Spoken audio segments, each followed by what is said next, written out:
युतोरी आयुष्यातली धावपळ आणि ताण वजा केल्यावर जी उरते ती उसंत म्हणजे युतोरी.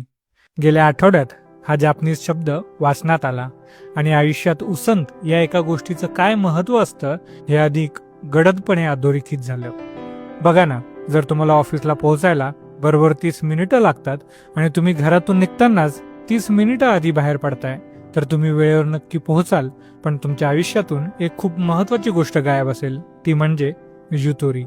तुम्ही कधी विचार केलाय, वेळेवर पोहोचूनही आपण इतके थकलेले, चिडचिडलेले आणि अस्वस्थ का असतो? कारण आपण अशा युगात जगतोय जिथे सतत व्यस्त राहणं हेच यशाचं एकमेव लक्षण मानलं गेलंय. सकाळी उठल्यापासून रात्री झोपेपर्यंत आपल्या दिवसाचं प्लॅनिंग असं गच्च भरलेलं असतं की त्यात जराही मार्जिन किंवा मोकळी जागा उरत नाही. रस्त्यात अचानक आलेला लाल लाईट, थोडी उशिरा आलेली ट्रेन किंवा ट्रॅफिक या गोष्टींमुळे आपला संताप होतो आणि बीपी वाढतो.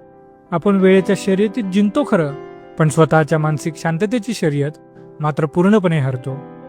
युतोरीचा सोपा अर्थ म्हणजे तुमच्या वेळेत, तुमच्या कामात आणि मुख्य म्हणजे तुमच्या मनात असलेली मानसिक मोकळीक. विचार करा, जर 30 मिनिटांच्या प्रवासासाठी तुम्ही घरातून 45 मिनिटं आधी निघालात, तर ती उरलेली 15 मिनिटं म्हणजे तुमच्या आयुष्यातली युतोरी. त्या 15 मिनिटात तुम्हाला ट्रॅफिकचा राग येणार नाही.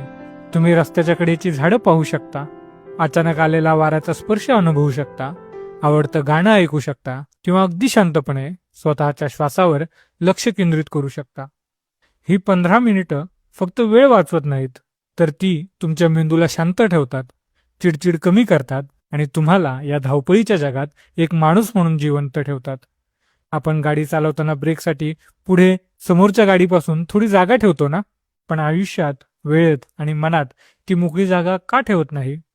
सतत गच्च भरलेल्या आयुष्यापेक्षा थोडी उसंत असलेलं आयुष्य नेहमी जास्त सुंदर असतं.